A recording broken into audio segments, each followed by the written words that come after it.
en este trance. A ver qué encontramos ahí en el orgullo, a ver qué hay dentro de nosotros. Bueno, podemos empezar diciendo que quien esté libre de orgullo, pues, ¿qué hacemos aquí, no? Bueno, vamos a dejar las bromas aparte para quitar así un poco de nervios. Gracias a Víctor por este trabajo tan maravilloso. Ya veréis los PowerPoint tan chulos que me ha ayudado, ¿no?, en hacer. Y fuera de bromas, vamos a empezar ya con esta tarea, ¿no? Realmente es un trabajo muy duro que tenemos con nosotros mismos. Tarea ardua, diaria, constante, ¿verdad? Y cuando nos relajamos, nos dejamos llevar por él, ay Dios mío, la que se nos monta en ese momento, ¿verdad? Es un tirón de orejas para que no bajemos la guardia y retomemos la tarea de rebajar ese orgullo que impera en nosotros, ese amor propio en mayúsculas que sentimos por nosotros, cómo nos queremos, o realmente tenemos que decir qué mal nos queremos, ¿no? Cuando nos dejamos llevar por él. Este trabajo lo hacéis vosotros, esta conferencia, me refiero. Nosotros solamente ponemos un comentario, copiamos un párrafo de aquí, otro de allí, pero vosotros sois los que hacéis que un trabajo o una conferencia, sea bueno o malo, pues si a la vez que estamos escuchando, estamos analizándonos, o esa conferencia nos lleva a un problema que hemos tenido y por el cual hemos estado un tiempo, entre comillas, ahí ofuscados, ese es el buen trabajo, el que nos lleva a analizarnos, a interiorizarnos. Ese es el pensamiento que ahora estoy exteriorizando. Pero bueno, ahora vamos a estar atentos, ¿eh?, a la conferencia. Tampoco nos vamos a dejar llevar por nuestro pensar. Venga, ¿asusta esa palabra? ¿Asusta orgullo? Cuando la vemos, ¿qué reacción hemos tenido? ¿Nos da miedo? ¿Nos sentimos fuera de su alcance? Ya tenemos un conocimiento de lo que implica esta palabra, o podemos decir, del sufrimiento que acompaña al sentimiento del orgullo, al sentirnos orgullosos. Parece un galimatías, un lío de palabras, pero vamos a repetirla. Sufrimiento que acompaña al sentimiento del orgullo. Realmente no es nada bueno el ser orgulloso, el sentirnos orgullosos, no. Nos lleva después, ya veremos con el desarrollo del trabajo, a no solamente estar mal en esta existencia y cuando lleguemos al plano espiritual, sino unas cuantas más, unas existencias más hasta que podamos dilapidar, quitarlo de nosotros ese orgullo. Vamos a continuar. A veces nos sentimos orgullosos de ser así, orgullosos, ¿no? Vamos a escuchar esta palabra mucho. Porque nos posiciona por encima de los demás, nos hace sentirnos superiores. ¿Pensáis eso vosotros también? Estamos empezando el trabajo y no quiero deprimir tampoco a los que me escuchan, ¿no? Así que vamos a ver lo que encontramos en la doctrina espírita, que como bien sabemos hay grandes consejos que después debemos llevar a cabo, porque no solamente leer y estudiar, sino aplicar todo ese conocimiento. Y vamos a seguir con el orgullo. Como bien sabemos, debemos conocernos para así ir directos a la causa de nuestro mal. Si no nos conocemos, si no sabemos, como se dice vulgarmente, de qué pie se cojea, como que no nos está ahí perdidos. El conocerse implica que tomemos conciencia de nuestro destino como participantes en la obra de la creación. De ella somos parte y en ella actuamos, siendo solicitados a colaborar en su evolución global. Esa es la ley divina. Nos hacemos más conscientes cuando vamos conociéndonos, reconociendo nuestras limitaciones y sabiendo los peligros que nos rodean en nuestra experiencia en la carne. Es reflexionar siempre sobre estos riesgos que puedan comprometer nuestra caminata ascendente, tomar decisiones constantemente. Eso es lo que hacemos, ¿verdad? Después de esta pequeña introducción, veamos qué nos encontramos en el libro Obras Póstumas. Nos muestra al egoísmo y al orgullo muy unidos, hermanos gemelos, podemos decir. Parece que no podamos destruirlos, pero echando la vista hacia atrás, vemos que la humanidad ha avanzado y sigue haciéndolo, así que se puede combatir y destruir, por supuesto. Además, no hay hombres desprovistos del orgullo, hombres buenos, humildes, abnegados. Parecen pocos porque el orgullo se hace notar mientras que los hombres virtuosos pasan desapercibidos, son humildes. Por eso decíamos al principio lo importante de conocernos bien, en profundidad, cuál es nuestra naturaleza, nuestro pasado, nuestro futuro como seres espirituales que somos. Al no saber el hombre de dónde viene ni cuál es su función en esta existencia, se siente perdido y da valor a lo material. Busca vivir lo mejor posible, aspirar a gozar de todos los placeres, razón por la cual marcha sin escrúpulos, dañando a quienes lo rodean, si éstos le obstaculizan el camino y para ello es necesario que ejerza dominio. La igualdad daría derechos iguales a todos, y él desea ser el único beneficiario. La fraternidad lo obligaría a sacrificar parte de su bienestar. La libertad la anhela para sí mismo, y solo la concede a los demás siempre y cuando no atente contra sus privilegios. Al tener todos y cada uno iguales pretensiones, los conflictos se perpetúan y obligan a pagar caro los goces que es posible procurarse: igualdad, fraternidad y libertad, que tres palabras, tres palabras maravillosas. Son muy importantes, palabras que si las analizamos y practicamos nos hacen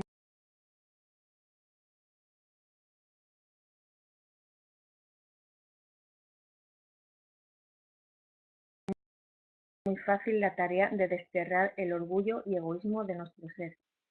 Cuando tengamos la certeza de cuál es nuestra verdadera vida, nuestra verdadera realidad, cuando nos sintamos seres espirituales habitando un cuerpo físico en una vida corta, se nos quitará ese afán de poseer, de estar triste por no ser felices, entre comillas. La vida futura se convierte en meta y entonces poco importa tener en esta un poco más o un poco menos. Los intereses mundanos son accesorios en vez de ser lo principal. El hombre trabaja en el presente para asegurar su posición futura y además conoce cuáles son las condiciones para ser feliz. El conocimiento que nos aporta la doctrina espírita ciertamente es para que tengamos claro cuál es nuestro lugar en el universo, pero a la vez es para que sepamos cuál debe ser nuestra actuación en esta existencia. Debemos de tener muy claro que las decisiones que tomemos y sus consecuencias van a tener sus efectos en nuestra casa espiritual.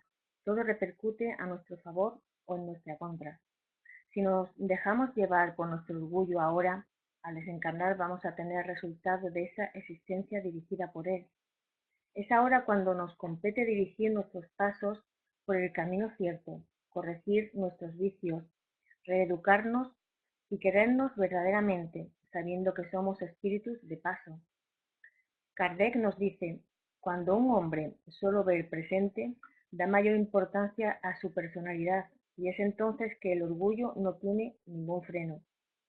Qué verdad, ¿eh? La materia nos engulle, debemos de estar siempre muy alertas y no dejarnos atrapar, pues somos débiles y nos dejamos llevar fácilmente por ella. Debemos de estar vigilantes con nosotros mismos. Para atemperar el orgullo, la primera condición es creer en Dios y en la vida futura. Al no creer en la preexistencia del alma, el hombre cree que Dios le ha dado todo lo que le rodea para su disfrute y uso. Cuando no cree en Dios, el hombre cree que el azar le da todo para él, pero cuando cree en la preexistencia del alma, distingue lo efímero de la vida corporal con la vida espiritual infinita.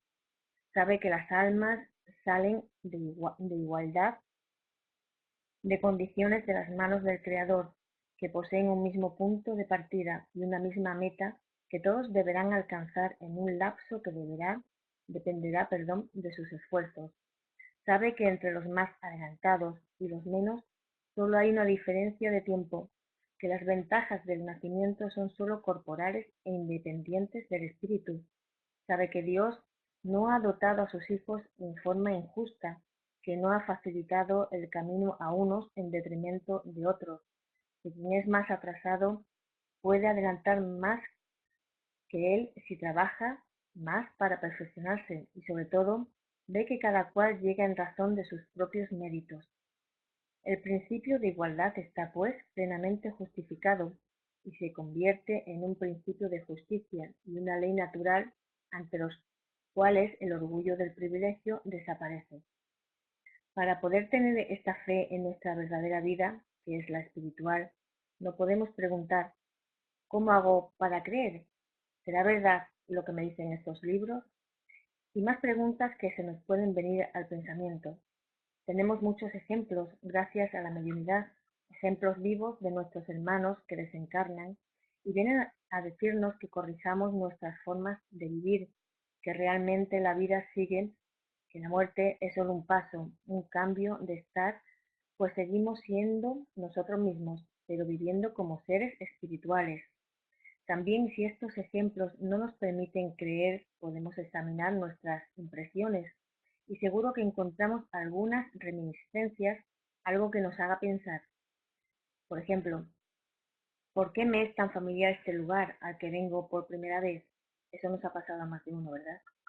¿Por qué estoy tan a gusto con esta persona que acabo de conocer y es como si nos conociéramos de toda la vida? También seguro que nos ha pasado a más de uno. ¿Por qué ese sueño mostrándome personajes y en concreto uno con el cual me siento identificado pero no tiene mi físico? Pensemos, hermanos, analicémonos y seguro que encontramos algo que nos dará pistas de nuestro bagaje. Han sido muchas existencias las que hemos tenido. El espiritismo está en contra de la fe ciega. Siempre estamos diciendo que debemos razonar cuanto se nos presente. La fe lógica, inteligente, que ama la claridad y rechaza las tinieblas, esa fe que rasga el velo de los misterios y amplía el horizonte, esa fe es la que aporta el espiritismo.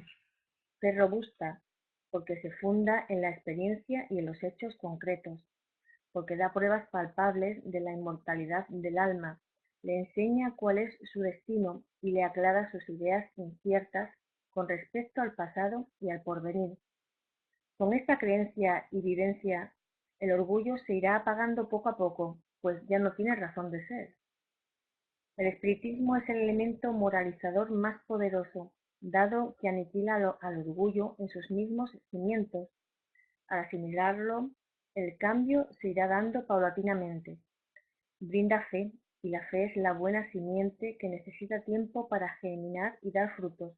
Por ese motivo, los espíritas no son aún perfectos. ¿A que no somos perfectos? Libro de los Espíritus. En la pregunta 933, Allan Kardec preguntó a los espíritus superiores: si a menudo el hombre es causa de sus sufrimientos materiales, ¿sucede lo mismo con los morales? Y le contestaron: más aún, porque los sufrimientos materiales son a veces independientes de la voluntad, pero el orgullo lastimado, la ambición frustrada, la ansiedad de la avaricia, la envidia, los celos, todas las pasiones, en una palabra, son tormentos del alma. La envidia y los celos. Felices los que no conocen esos dos gusanos roedores. Para el enfermo de mal de envidia y celos no hay calma, ni reposo posible. Los objetos de su codicia, de su odio, de su despecho, se levantan ante él como fantasmas que no le dan tregua y hasta durante el sueño le persiguen. El envidioso y el celoso se abrazan en constante fiebre. ¿Es esta una situación deseable y no comprendéis que el hombre, con semejantes pasiones, se crea suplicios voluntarios, viniendo a ser la tierra para él un verdadero infierno? Fijaros que está desarrollando lo que dijimos antes, referente a tener la seguridad de que estamos aquí de paso. Nuestro verdadero hogar es en el plano espiritual, y si lo queremos tener aquí, tendremos esos sufrimientos que también se explica en esta pregunta. Si nos aferramos a esta existencia, a todo cuanto poseemos, bienes materiales, familia, trabajo, etc., esto conlleva sufrimiento absurdo, pues por mucho que nos apeguemos a todo ello, la muerte nos va a devolver a nuestro hogar. Aprovechemos y meditemos sobre todo cuanto nos enseña la doctrina y emprendamos el trabajo arduo, pero muy enriquecedor, cuando lo consigamos, de trabajar en rebajar nuestro orgullo e iremos eliminando esos apegos que tenemos. Esta pregunta la explica Kardec muy ampliamente y si podéis leerla, os animo a ello, ¿no? tanto la pregunta como la respuesta que aclara él, ¿no?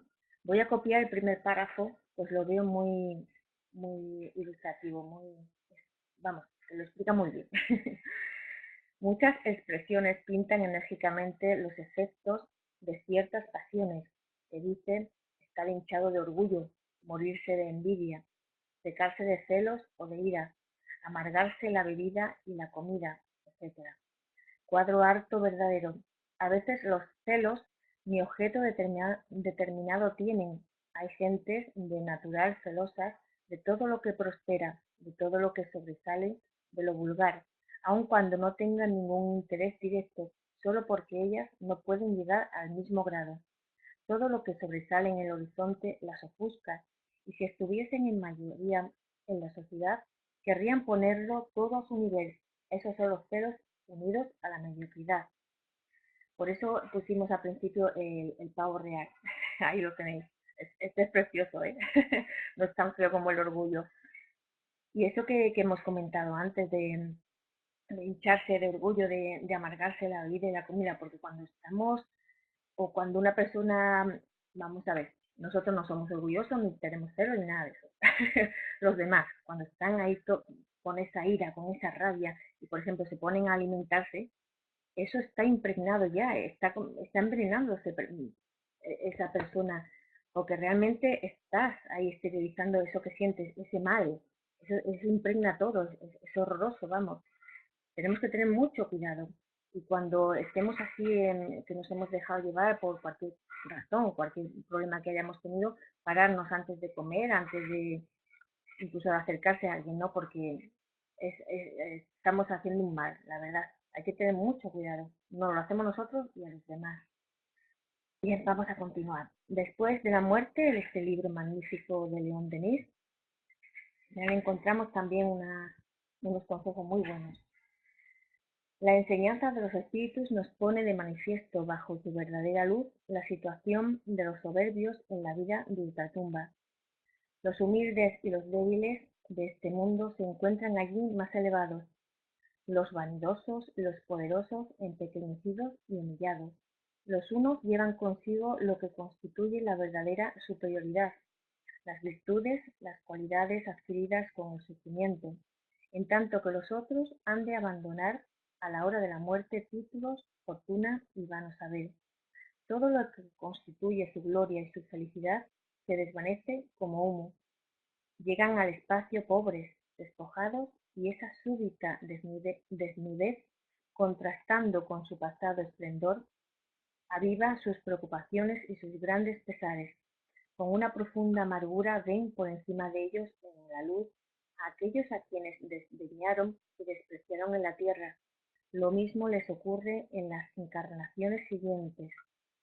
La soberbia, la ávida ambición no puede atenuarse y extinguirse sino mediante vidas atormentadas, vidas de trabajo y de renunciación, en el transcurso de las cuales el alma soberbia busca en sí misma, reconoce su debilidad y se abre a mejores sentimientos.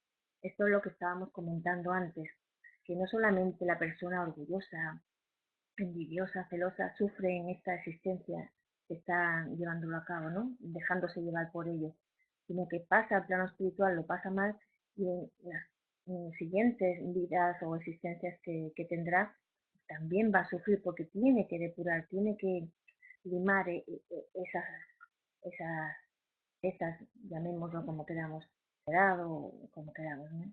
Hay que estar muy atentos, hay que conocerse. Meditemos este párrafo, podemos ver lo absurdo de ese querer poseer más. Sabemos que no nos hace más felices, entre comillas, el tener más, ¿no? Como bien dice, es un tormento una vida entera queriendo ser más que el otro, poseer más, ser más, siempre más, ¿verdad? Mío, menudo sufrimiento el levantarte con ese sentimiento y acostarte sintiéndote insatisfecho y programando cómo hacer el día siguiente para conseguir más. Eso tiene que ser un sufrimiento constante, ¿verdad? Menudo error sabiendo por la experiencia de los que han desaprovechado sus vidas con ese orgullo, esa soberbia, ambición, llamémoslo como queramos. Los espíritus nos cuentan sus vidas con más o menos errores, y debemos extraer sus enseñanzas para no cometerlos. Aprovechemos ya que tenemos esos ejemplos, ¿no? Sabemos que la muerte llega y todo se queda aquí, todo. No nos vamos al plano espiritual con el coche último modelo, con las posesiones, con las operaciones de estética para aplazar la vejez, que es algo natural y bello. Pensémoslo.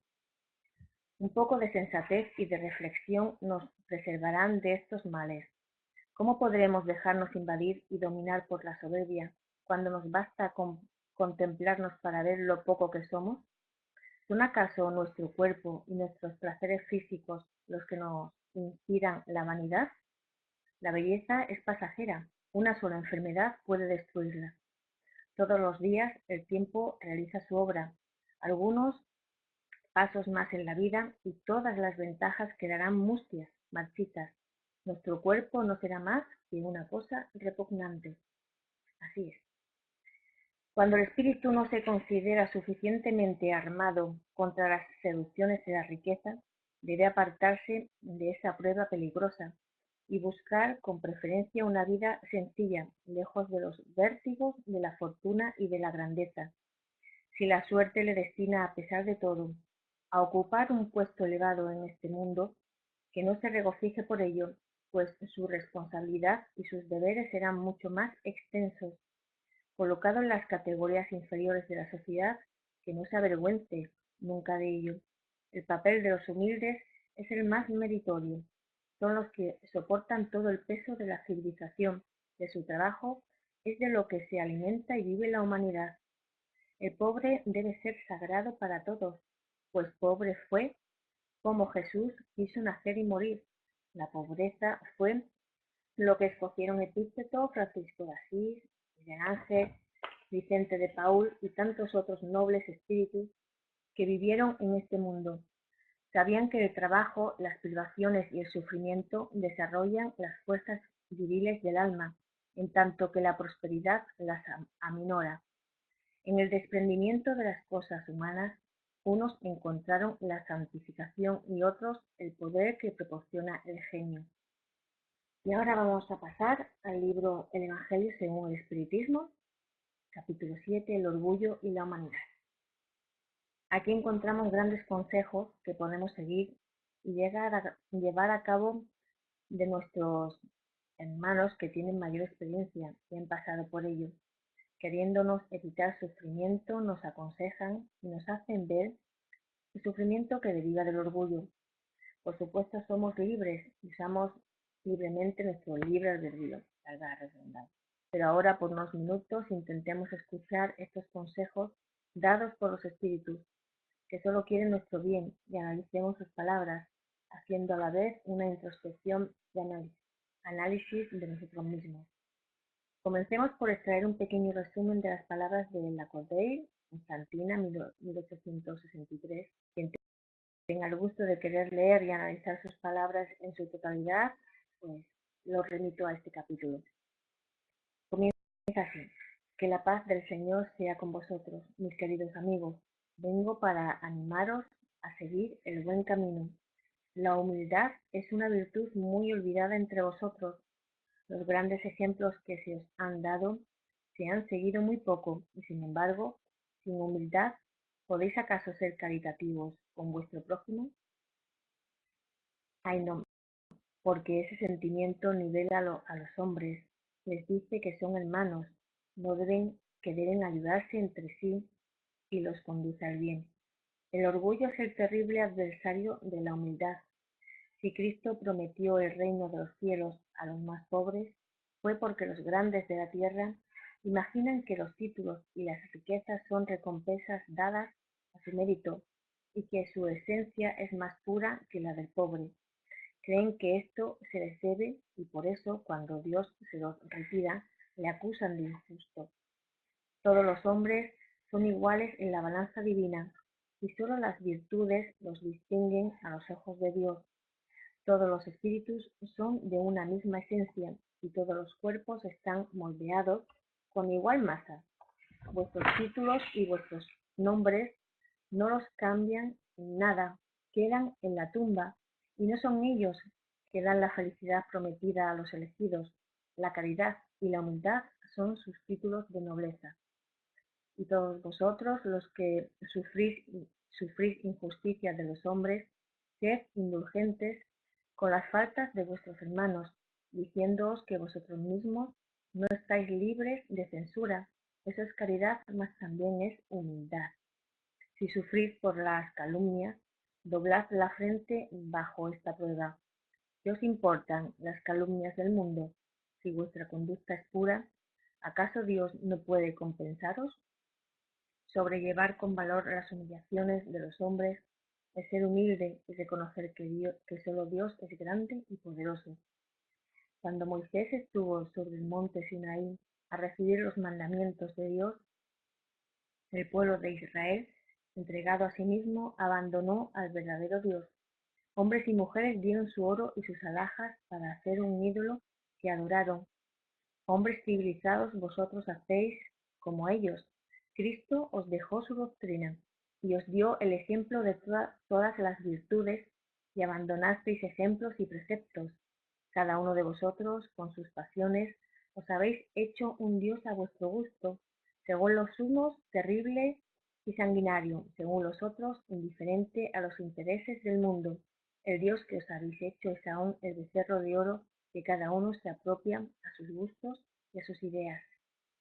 Despertad, mis hermanos y amigos, que la voz de los espíritus conmueva vuestros corazones. Sed generosos y caritativos, sin ostentación, es decir, haced el bien con humildad, que cada uno destruya poco a poco los altares levantados al orgullo. En una palabra, sed verdaderos cristianos, y tendréis el reino de la verdad. No dudéis más de la bondad de Dios, cuando de ella os da tantas pruebas. Vinimos a preparar los caminos para el cumplimiento de las profecías.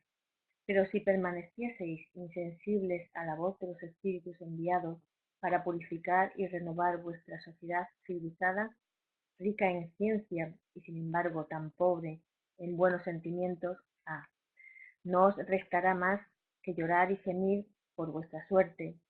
Pero no será así. Volved a Dios, vuestro Padre, y entonces todos nosotros, que habremos contribuido al cumplimiento de su voluntad, entonaremos el cántico de acción de gracias para agradecer al Señor su inagotable bondad y para glorificarle por todos los siglos de los siglos. Así sea. Magnífico mensaje.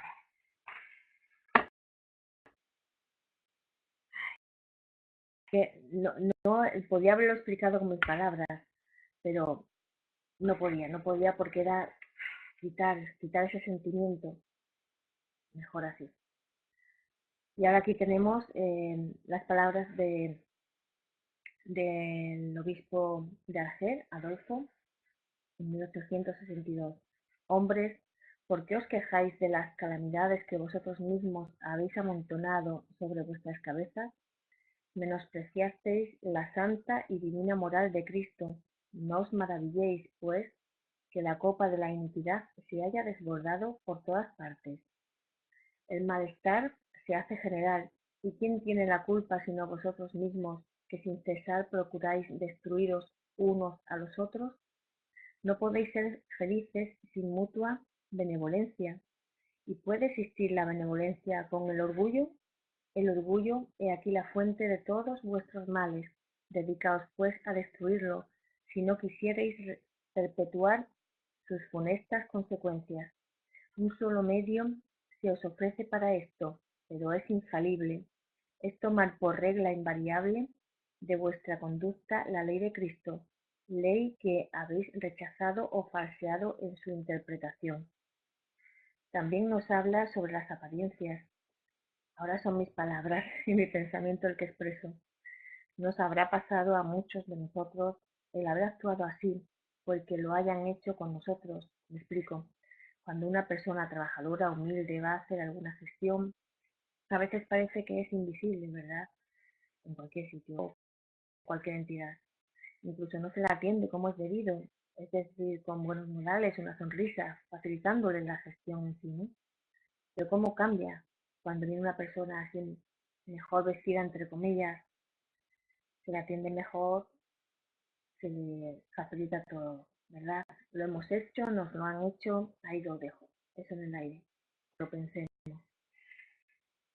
No olvidéis que tal estado de cosas es siempre una señal de decadencia moral, nos sigue diciendo el obispo.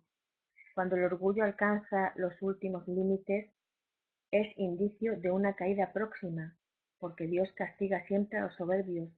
Si algunas veces les deja subir, es para darles lugar a reflexionar y enmendarse bajo los golpes que de tiempo en tiempo se dirigen a su orgullo para advertirles, pero en vez de humillarse, se rebelan y entonces, cuando está llena la medida, les abate enseguida y su caída es tanto más terrible cuanto más alto han subido. Pobre raza humana, cuyo egoísmo corrompió todos los caminos. Sin embargo, toma nuevo aliento. Dios, en su misericordia infinita, envía un poderoso remedio a tus males, un socorro inesperado a tu aflicción. Abre los ojos a la luz. He aquí que las almas de los que no están más ya en la tierra vienen a recordarte tus verdaderos deberes. Ellas te dirán, con la autoridad de la experiencia, cuán poca cosa son las vanidades y las grandezas de vuestra pasajera existencia con respecto a la eternidad. Te dirán que allí el más grande será el que fue más humilde entre los pequeños de este mundo, que el que amó más a sus hermanos es también el que será más amado en el cielo, que los poderosos de la tierra, que abusaron de su autoridad, serán reducidos a obedecer a sus servidores, que la caridad y la humildad, en fin, esas dos hermanas que se dan la mano, son los títulos más eficaces para obtener gracia ante el Eterno. No sé si tendré tiempo para poder leer un capítulo. ¿Cómo vamos de tiempo, Víctor o Miguel, o Maite o quien pueda decírmelo? ¿Vamos bien de tiempo para que pueda leer un capítulo del libro El Espíritu de la Verdad? Algo que no me escucháis.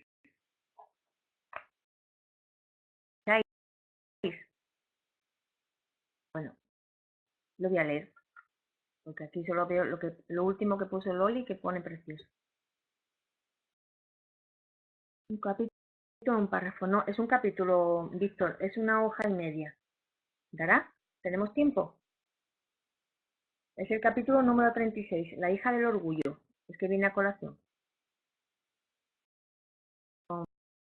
Como me digáis, ¿eh? No me quiero meter así por el tiempo.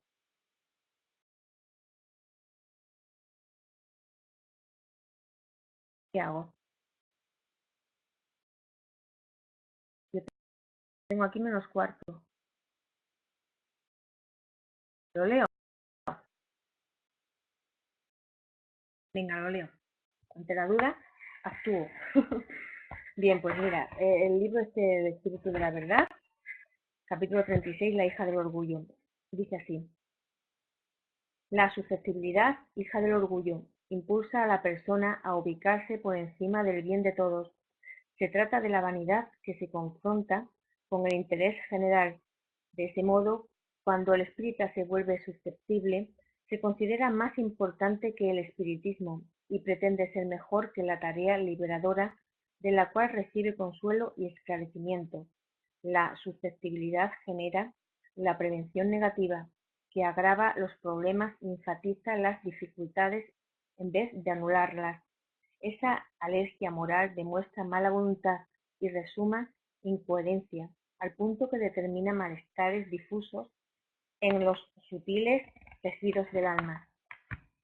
Evitemos la sensibilidad de porcelana que no tiene razón de ser. Es suficiente con que observemos rápidamente y hemos de hallarla a cada paso. Es el caso del director cuya propuesta fue rechazada y como se siente desprestigiado, ya no concurre a las asambleas.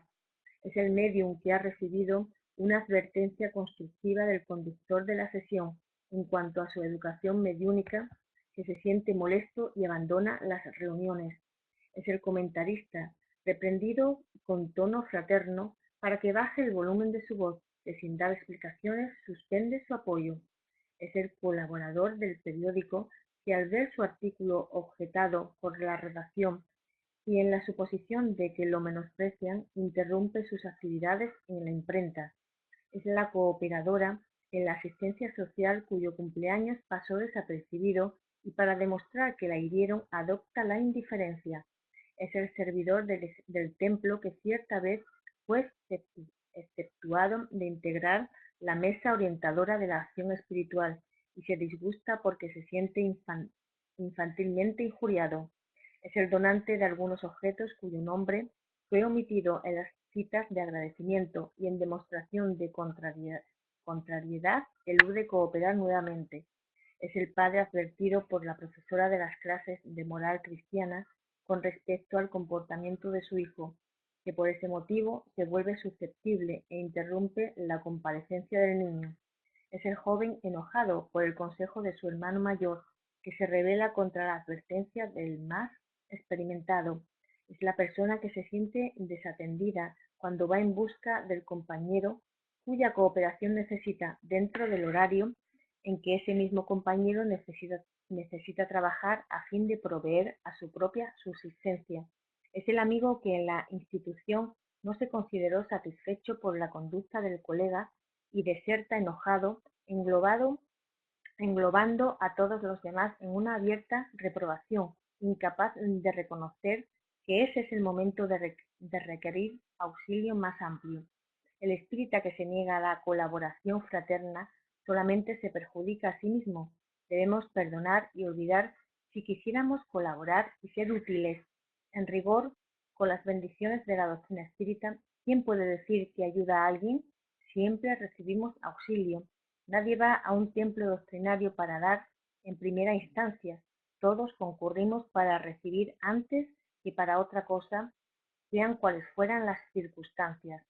Abandonemos la condición de sensitivas humanas con la convicción de que la honra reside en la tranquilidad de la conciencia sustentada por el deber cumplido.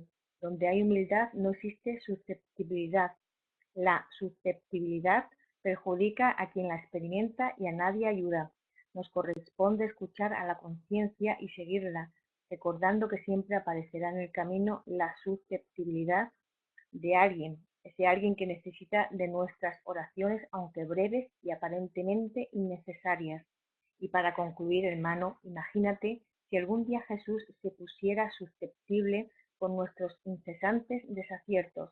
Este mensaje es de Kaibar Schutter. Muchas gracias a todos por haberme escuchado. Gracias.